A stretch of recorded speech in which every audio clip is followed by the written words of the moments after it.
ईद उल फितर के करीब आते ही बाजारों में लोगों का रश बढ़ने लगता है।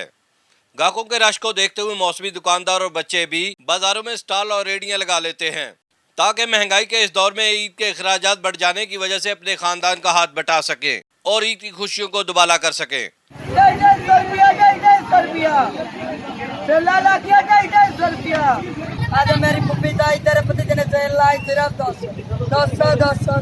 इनमें ज्यादातर बच्चे स्कूलों में छुट्टियां होने की वजह से कारोबार करते हैं ताकि ईद पर 4 पैसे कमाकर ईद मजे से गुजार सकें। 7 क्लास में पढ़ता हूँ, स्कूल नंबर 1 में पढ़ता हूँ।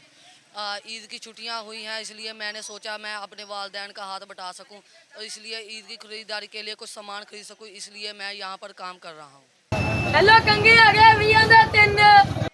जहाँ पर महंगाई बहुत ज़्यादा है, इसलिए जो मैं बनाने नाले बेचता हूँ क्योंकि मैं अपनी ईद अच्छी गुजार सकूँ।